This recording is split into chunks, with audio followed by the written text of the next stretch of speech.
The need for government today in terms of rethinking how we can make SDG as a viable idea for growth is quite complicated. Monitoring and evaluation systems of SDG at a very early stage in many of the countries. Now, the 2030 agenda for the Government of India would remain that we work closely with the public institutions on implementation of regional and local authorities.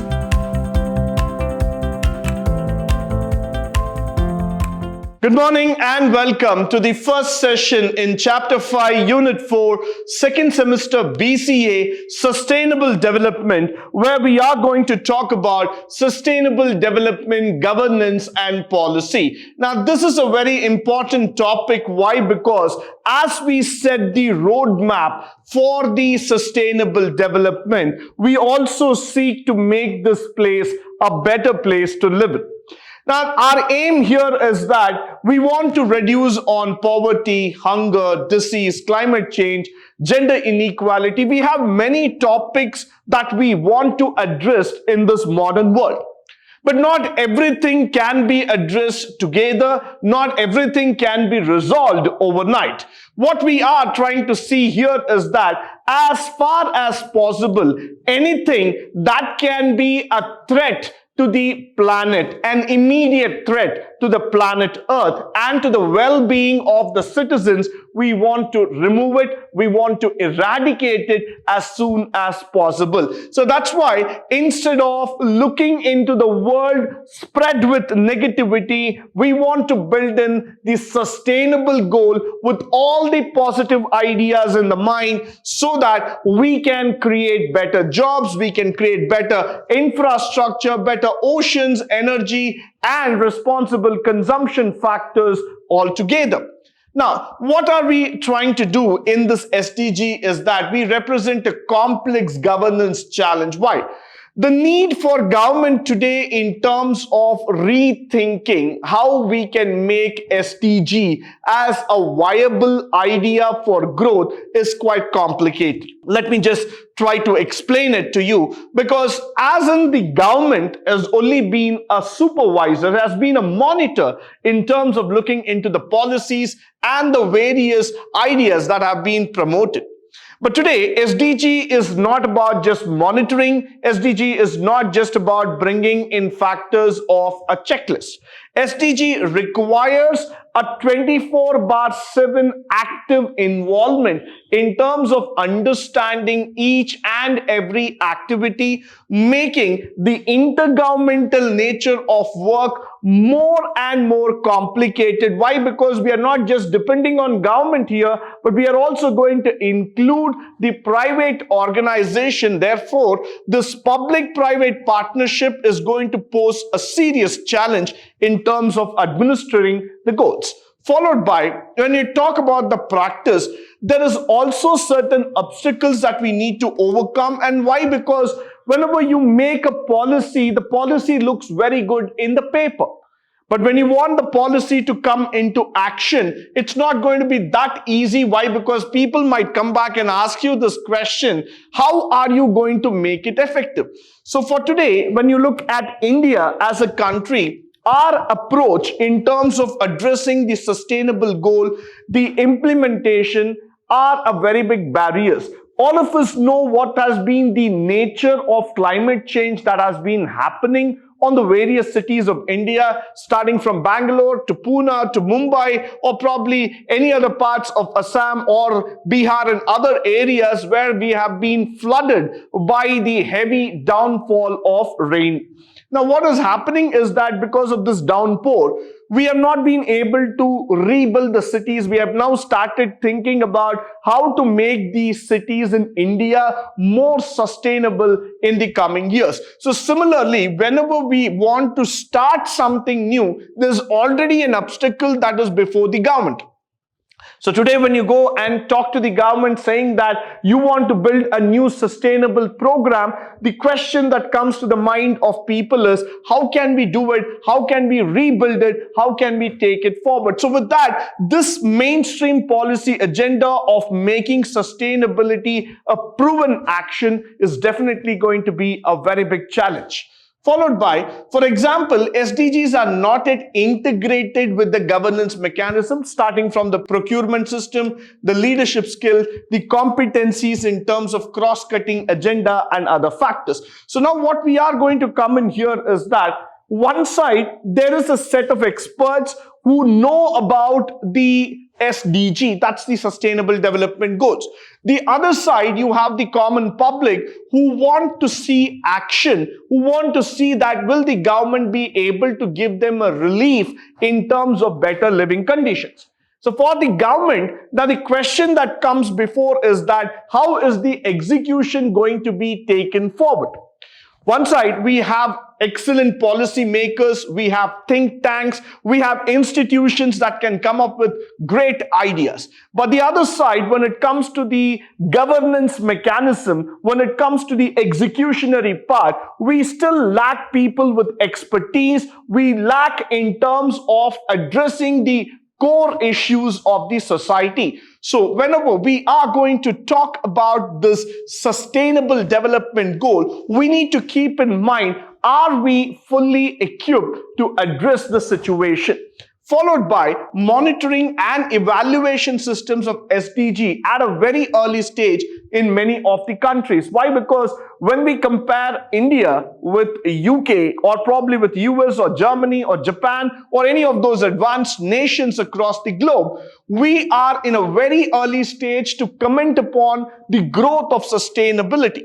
Whereas when you compare yourself with the advanced nations, probably they have set in as an agenda a couple of years back and they have been working towards with a significant progress in terms of making the actionable items come into life. Whereas for us, on the other side, the challenge still remains. Domestically, are we ready? Are we geared enough so that we can address the challenges at an international level?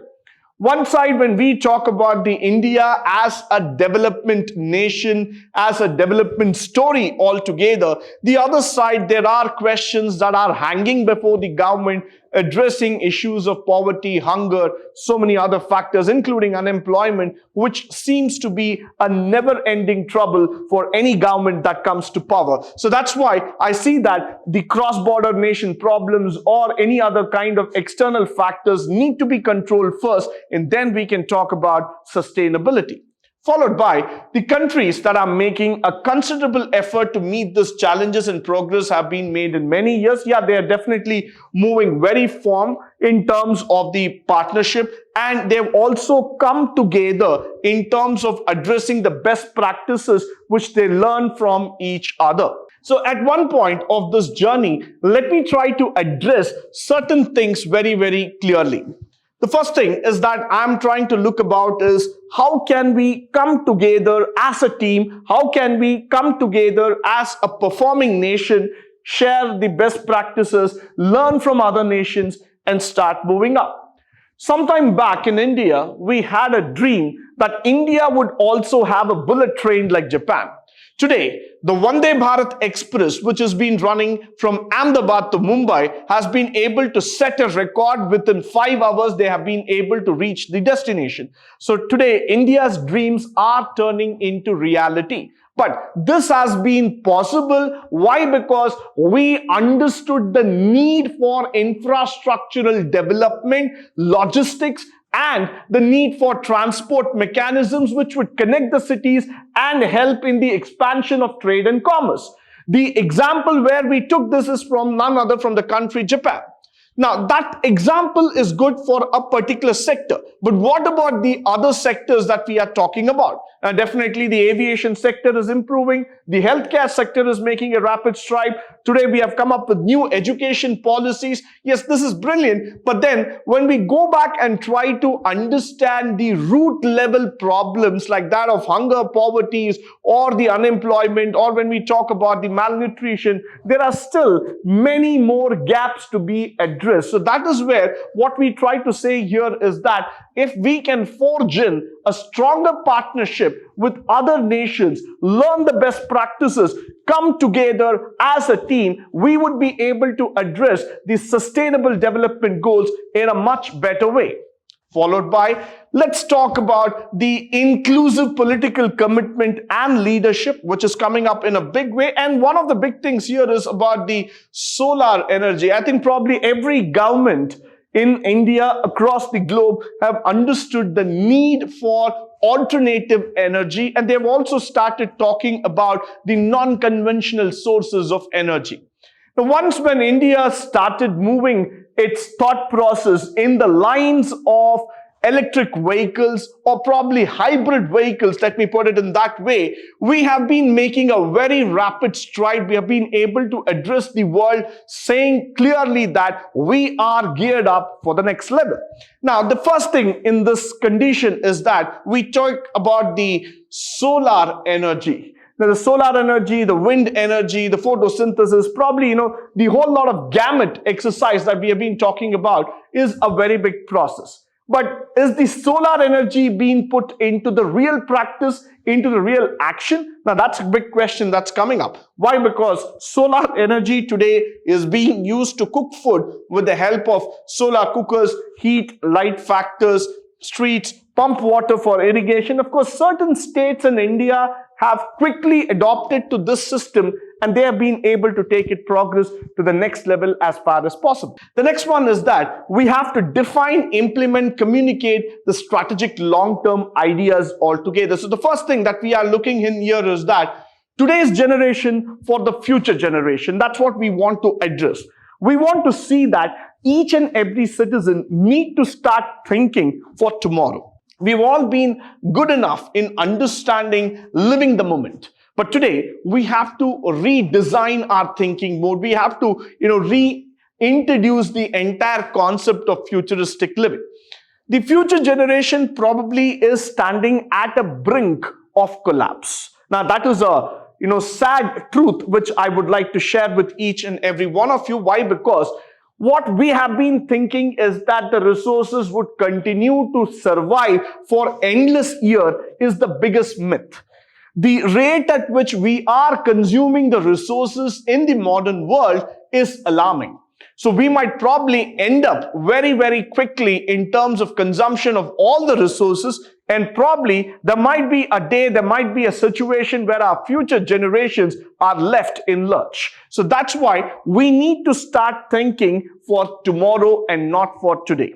So as a responsible citizen of a nation, it is the moral duty that we take forward all the ideas, vision for tomorrow, and let's make our country a brighter and better country.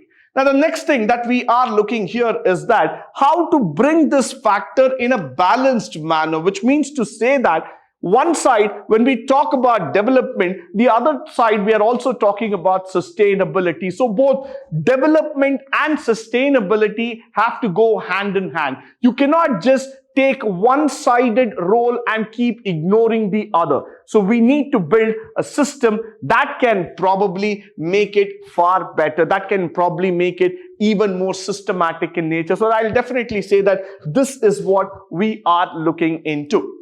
The next one is that countries have also got committed to achieving the sustainable development in its three dimensions, that is economic, social, and environment. This is very, very important for each one of us to understand today. Why? Because the policy integration is going to be on this three-step factor.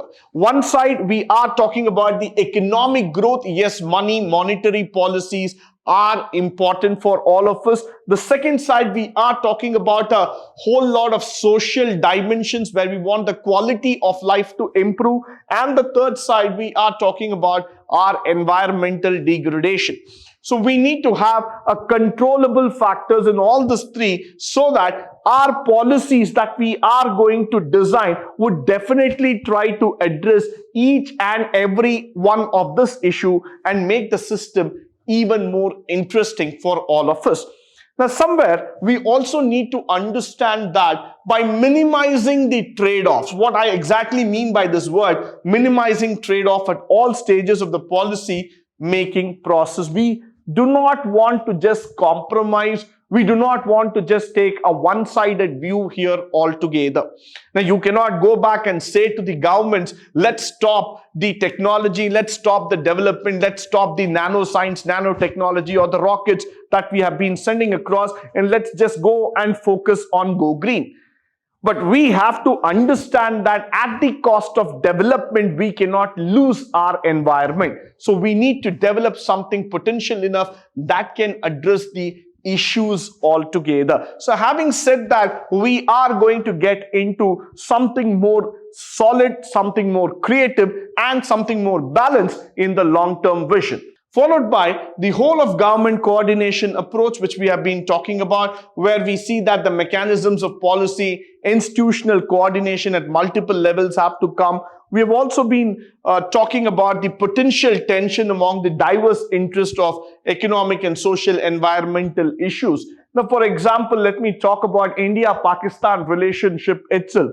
All of us know that whether it's a cricket match or it's going to be a Commonwealth nation meeting, India and Pakistan have never been eye to eye on any of the issue. We have always regarded each other as enemies. But today, when you see the situation of Pakistan, which is already suffering an $18 billion debt due to the floods and due to the natural calamities that have undergone, this is the time where I see that India has an opportunity to provide a lending hand and improvise the relationship. Now, this cannot be just one-way dialogue, but this has to be on both the sides. Now, Pakistan also should forget all its enmity, all its bitterness, and come forward, understand the lending hand that has been provided by India, and let's try to build a better nation, resolve all our differences, and start building a better relationship altogether. Now, like this, there are many issues which India can talk with other countries like China, like Sri Lanka or Bangladesh or anywhere else, where India has always faced some stiff opposition in terms of the policy. But nevertheless, at the end of the day, we are all people living on the same planet Earth, and we have a same kind of requirement. So at the end of the day, we need to understand that our priorities are almost same. They are common in nature. So more we start giving importance to sustainable development, each one of us can live in this planet in a better way, in a better angle altogether. So that's why I would always like to say that this particular thought process of balancing, bringing in the government as a complete coordination approach would make sustainable development even more possible. Followed by ensure the whole of government approach, where I also go in terms of dedicated coordination mechanisms, which are very, very important today. Why? Because at the end of the day, what I see is that it's not just the government and the leaders to be blamed up.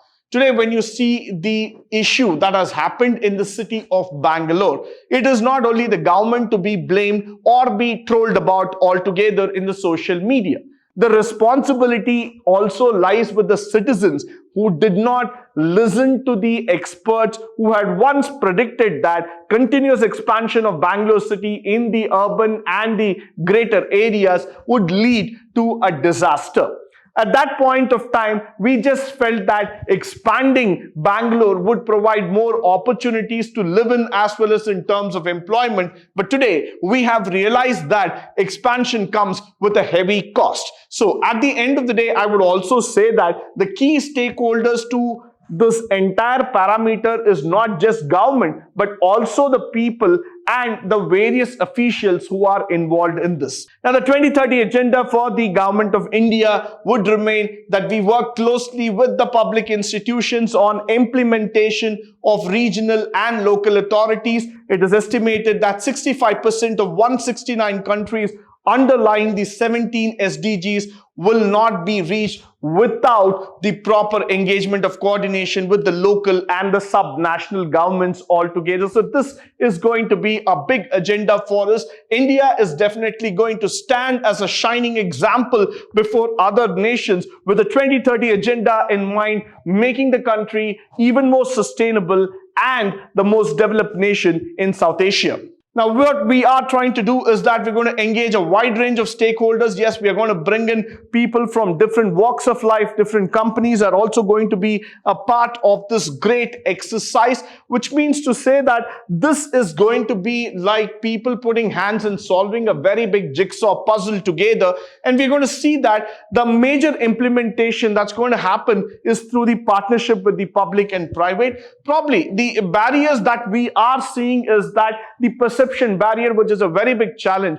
Many a time in India, we have to overcome the perception factors where we have to tell people that yes, you can do it together. You can be a person who can overcome the challenge and come more effectively all together. So probably that's the one thing that we are looking together as a team. But definitely, yes, we would be able to engage wide lot of stakeholders and bring a betterment to the quality of life. Now, engaging this will also involve the dialogue with various stakeholders and governments, overcoming the common challenges, the laws and regulations, align the policies in such a way that we are able to move towards a sustainable development livelihood. So definitely this is going to be an interesting parameter that we are going to talk about in the coming years. With this, I come to the end of the session. I hope and believe that all the factors that have been spoken through this presentation would be of a great benefit to you, both in terms of theory and practical.